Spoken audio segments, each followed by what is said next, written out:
নমস্কার, আমি সন্দীপ। কিছু ভুতুড়ে কান্না দিয়ে ভরানো আমার ডায়েরি। ভূতেরও কষ্ট হয়, সেই ডায়েরি থেকেই আজ আপনাদের জন্য শেষ ইচ্ছা। এবার আপনাদের কানে ভাসবে আমাদের বিশেষ নিবেদন, শেষ ইচ্ছা।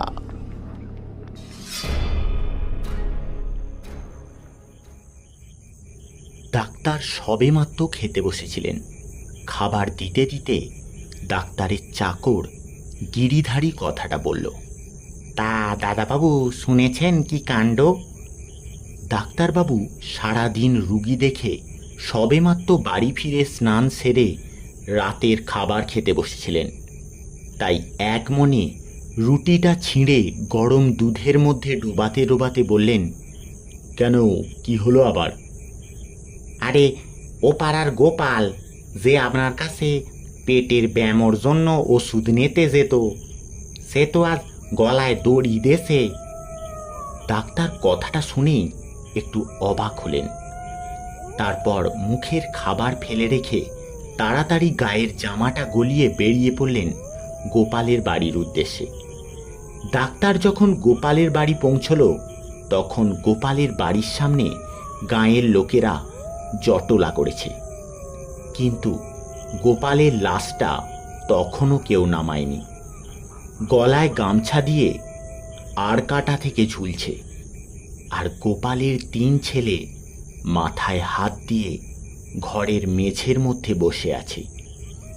ডাক্তার গিয়ে গ্রামের আরও 2-4 জনকে নিয়ে কোলা ফাঁজা করে গোপালের লাশটা নামালো। ততক্ষণে গোপাল গায়েনের শরীরটা একেবারে খেঁচে গেছে। তারপর ডাক্তার গোপাল খুড়ো 3 ছেলেকে ডেকে সহানুভূতির সুরে বলল, দেখ, যা হবার হয়ে গেছে, কান্নাকাটি করে এখন আর কি করবি? এখন বল, কি করবি তোরা?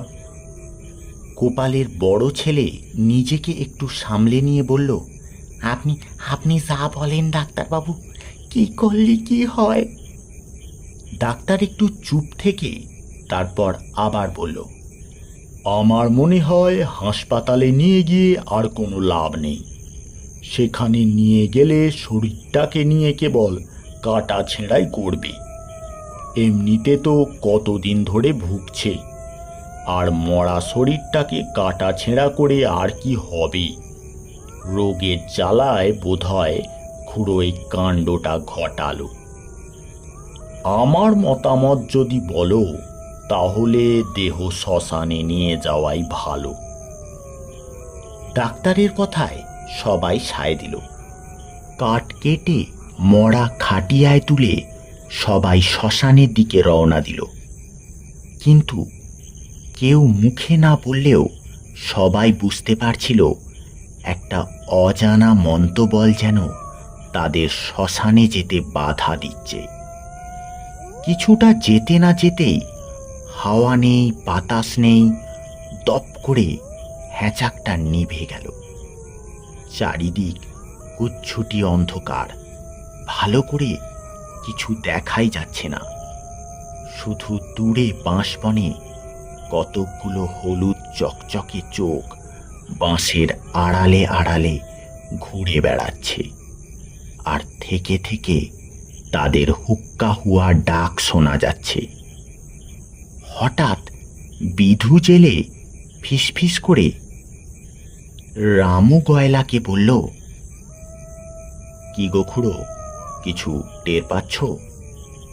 যে 4 জন খাটিয়া কাঁধে নিয়ে ছিল, তাদের মধ্যে বিধু আর রামুও ছিল। রামু একটু খেঁকিয়ে বলল, কেনরা, তোর আবার কি হলো? বিধু একটু নিচু স্বরে বলল, খাটিয়াটা কেমন একটু হালকা হালকা মনে হচ্ছে না? রামু তাকে চুপ করিয়ে দিয়ে বলল, ওসব কিছু না, তোর মনের ভুল, তুই ভয় পেয়েছিস বুঝি? মধুও মরার খাটিয়ায় কাঁধ দিয়েছিল। সে মুখ ফুটে না বললেও বিধুর মতো তারও খাটিয়াটা একটু হালকা মনে হচ্ছিল। বিধু এবার রামু জেলেকে বলল, খুড়ো, একবার খাটিয়াটা নামিয়ে দেখো না, মরা খাটিয়ায় আছে তো। রামু এবার যেন একটু ভয় পেয়েছে। সে ধীর কণ্ঠে বলল, না না, খাটিয়া খাটিয়া মাঝ রাস্তায় নামাতে নেই, মরা কি উড়ে যাবে নাকি? এই সবের মধ্যে হ্যাচাকটা জ্বালা হলো। আর কি আশ্চর্য, হ্যাচাকের আলো জ্বলে উঠতেই খাটিয়াটাও বেশ ভারী লাগলো। তবে এই কথাটা কাউকে বোঝানো গেল না। সবাই তাদের কথাকে ইয়ার্কি মনে করে উড়িয়ে দিল। ডাক্তারও এক ধমক দিয়ে বলল, নে নে, চল দেখি, এটা ঠাট্টা করার জায়গাও নয় আর সময়ও নয়, চল পা চালিয়ে চল দেখি। খোলকর্তাল বাজাতে বাজাতে নামের দল একটু পেছনেই ছিল। তারা এসবের কিছুই টের পায়নি। মরার খাটিয়া নিয়ে হ্যাচাক জেলে সবে হাত দশেক এগিয়েছিল, হঠাৎ নামের দলের মধ্যে থেকে একজন হাঁক দিল, ডাক্তার, ও ডাক্তার। ডাক শুনে সবাই দাঁড়িয়ে পড়ল। ডাক্তার সাড়া দিল, হ্যাঁ গো, কি হলো গো খুড়ো? তারপর নামের দলের লোকগুলো এগিয়ে এসে বলল, একটু ধীরে ধীরে চলো, এত তাড়া কিসের? ঝাঁকুনির চোটে তো মরার গলা থেকে মালাখান খুলে রাস্তায় পড়ে গিয়েছিল। সবাই দেখল, তাই তো, মরার গলাতে তো মালা নেই। এবার বিধু ফিসফিস করে রামুকে বলল, দেখলে খুড়ো, আমার মনে হয় ঝাঁকুনিতে মালা পড়েনি, মরা নিজেই। রামু তাকে শেষ করতে না দিয়ে এক দাবড়ি দিয়ে বলল, তুই তুই চুপ কর দেখি, তাড়াতাড়ি পা চালা। এই ঝামেলাকে একবার ঘাড় থেকে নামাতে পারলে বাঁচি। এই সব বলতে বলতে তারা শ্মশানে পৌঁছে গেল। মরা এক ধারে নামিয়ে রেখে সবাই চিতা সাজানোর কাজে লেগে পড়ল। আর দূরে বাঁধের ওপরে বসে নামের দল নাম গান করছিল। তাদের কাছেও বেশ কয়েকজন বসে রইল। কিন্তু যতক্ষণ না মরা চিতায় ওঠে, ততক্ষণ কাউকে না কাউকে মরার খাটিয়া ধরে মরার কাছেই বসে থাকতে হয়। সেই কাজটি করার মতো কাউকেই পাওয়া গেল না। অগত্যা ডাক্তারি খাটিয়া ধরে বসল। প্রথমটা সব ঠিকঠাক ছিল, সবাই কাছে পিঠেই ছিল। কিন্তু ধীরে ধীরে ডাক্তারের কেমন যেন মনে হতে লাগলো, চারিদিকটা কেমন নিস্তব্ধ হয়ে যাচ্ছে।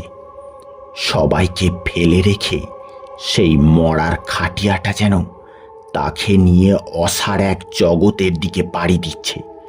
সে চেঁচিয়ে সবাইকে ডাকছে, বাঁচাও, আমাকে বাঁচাও, এ আমাকে টেনে নিয়ে গেল, আমাকে বাঁচাও। কিন্তু কেউ শুনতে পাচ্ছে না। ডাক্তারের দম বন্ধ হয়ে আসছে, চারিদিক অন্ধকার। কিন্তু সেই মরার ওপর একটা মায়াবী নীলচে আলো খেলা করছে। সে যেন এক অন্য জগৎ, সেখান থেকে পালানো চায় না। সে যেন একটা ফাঁদ। তারপর একটু একটু করে গোপাল খুড়োর মরাটা নড়ে উঠল ডাক্তারের চোখের সামনেই। মুহূর্তের মধ্যেই সেই সাদা চাদরের ভেতর থেকে একটা বরফের মতো ঠান্ডা হাত বেরিয়ে এসে ডাক্তারের হাতটা চেপে ধরল। ডাক্তার ভয়ে থরথর করে কাঁপতে লাগলো। গোপাল খুড়োর মরাটা এবার খাটিয়ার ওপরে উঠে বসেছে, আর একটা অদ্ভুত স্বরে বলছে, তুই তুই আমার ওটা এনে দে না, ওটা না নিয়ে আমি কোথাও যাব নে, ও জিনিস আমার চাই।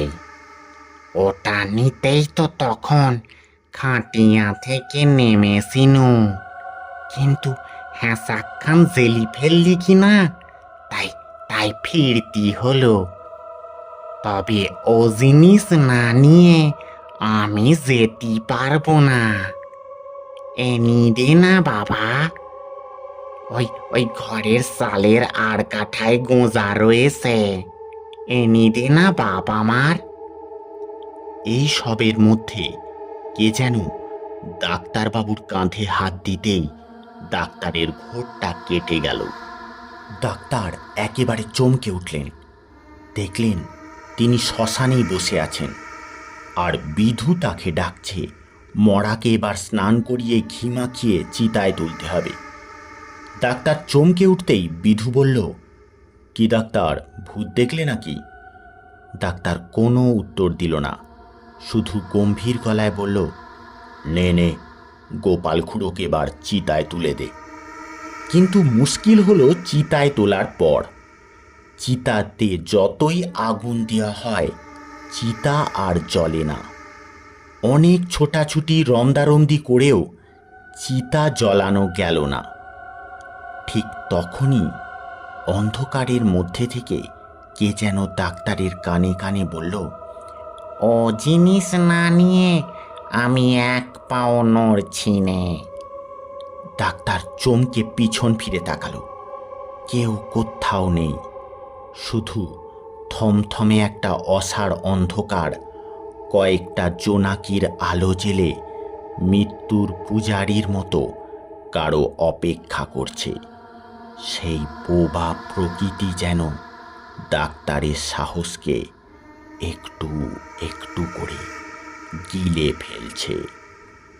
ডাক্তার রামু গায়েনের হাতটা চেপে ধরতেই ডাক্তারের কাঁপা হাতের স্পর্শে রামু বুঝতে পারল ডাক্তার এই সব দেখে হয়তো ভয় পেয়েছে। কিন্তু রামু ডাক্তারকে জড়িয়ে ধরতেই ডাক্তার রামুর কানে কানে ফিসফিস করে বলল, গোপাল খুড়োর ঘরে আর কাঠাতে গোঁজা একটা জিনিস আছে, সেটা আনতে হবে। কিন্তু কি জিনিস ডাক্তার সেটা বলল না।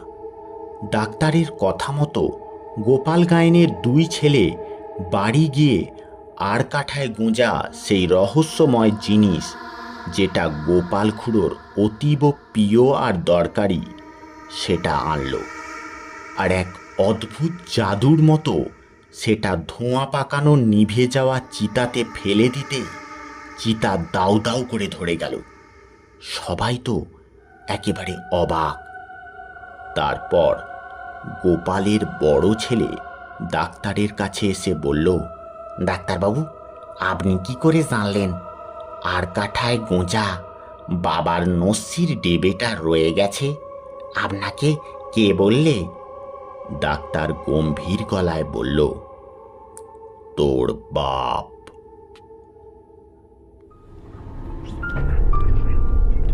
এতক্ষণ আপনারা শুনছিলেন শেষ ইচ্ছা।